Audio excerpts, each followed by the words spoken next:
வெள்ளையரின் பீரங்கிகளுக்கும் போர் முழக்கத்திற்கும் மிரட்டல்களுக்கும் அஞ்சாமல் தனியடிக்கு எதிராக பொதுமக்களை திரட்ட இந்த மோகன்தாஸ் கரம்சந்த் காந்தி அப்படி என்ன செய்துவிட்டார்? கண்டதில்லை கேட்டதில்லை சண்டை இந்த மாதிரி என்று முழங்கினாரே நம் நாமக்கல் கவிஞர் ராமலிங்கம். கத்தியின்றி ரத்தமின்றி யுத்தம் ஒன்று வருகிறது, சத்தியத்தை நித்தியத்தை நம்பும் யாரும் சேருவீர் என்று அகிம்சை குரல் வலிக்க செய்தது காந்தியடிகளின் அறப்போர் முறை.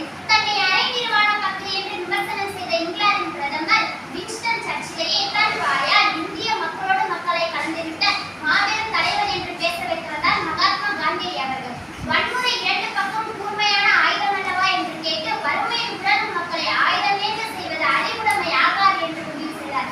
அன்றே அறப்போரில் வெற்றி கண்டவர் நம் காந்தியடி அவர்கள். காட்சிக்கு எரியும் கடுங்கல்லல் அல்லனே மீக்கூறும் மன்னனிடம் என்றது உலக பொதுமறை. கோட்டும் சூட்டும் மாட்டிக்கொண்டு மக்களுக்கு எட்டாத தூரத்தில் குதிரை வண்டிகளிலும் விமானங்களிலும் பறந்து சென்றவரல்ல காந்தியடிகள். அரை ஆடையுடன் வெற்றுத்தாளில் நடந்தே மக்களை சந்தித்தவர் அவர். உடைப்பற்றிய அவரது மனமாற்றத்திற்கு மதுரை மேடமாசிரியரால் காரணமாகிவிட்டது. ஆம், 1900 தேசிய தலைவரான அவரை திருவல்லிக்கேணி கடற்கரை கூட்டத்திற்கு கலந்து கொண்டு தலைமையேற்க முடியுமா என்று பிடிக்கான கேள்வி கேட்டு சென்றார் பாரதி. வேறு கூட்டத்திற்கு ஏற்பாடாகி இருக்கிறது என்று இவர் கூட நாளை வைத்துக் கொள்ள முடியுமா என்ற அவருடைய கேள்விக்கு சாரி மிஸ்டர் காந்தி, தங்கள் இயக்கத்திற்கு என் ஆதரவு என்றும் உண்டு என்று சொல்லிவிட்டு வந்தாரா மகாகவி பாரதி.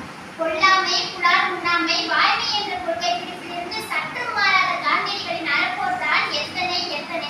சட்ட மறுப்பு இயக்கம், முத்துரையாமை இயக்கம், உப்பு சத்தியாகிரகம், வெள்ளையனே வெளியேறு இயக்கம் என அத்தனையும் வெற்றி கொடி நாட்டியவர் நம் மகாத்மா காந்தியடி அவர்கள். ஹரிஜனங்கள் அதாவது கடவுளின் குழந்தைகள் என்று தீண்டத்தகாத மக்களை அழைத்தவர் தான் தேசப்பிதா. பகுத்தறிவு பகலவனான பெரியார் காந்திய சனாதன தர்மத்தை எதிர்த்தாலும் சாதி மத வேறுபாடு இல்லாத தேசம் காந்தி தேசம் என்றே அழைக்கப்பட வேண்டும் என்று குரல் கொடுத்தார். 1923 உப்பு சத்தியாகிரகம் எதிர்த்து 23 கிலோமீட்டர் நடந்தே தண்டி யாத்திரை மேற்கொண்டதும் அவருக்கு மன உறுதியை காட்டுகிறது.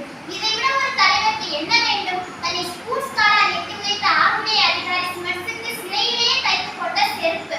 பின்னாடி இந்த காலணிகளிடையே என் கால்கள் பூசுகின்றன என்று கூறி அந்த மகான் தைத்து தந்த காலணிகளை என் பூசையறையில் வைத்து போற்றி வருகிறேன் என்று சிமன்ஸ் கூறினாராம். அந்த அளவிற்கு உயர்ந்துவிட்டது காந்தியடிகளின் அகிம்சை நெருப்பு. பால்பட்டு கிடந்த பாரத தேசம் தன்னை வாழ்விக்க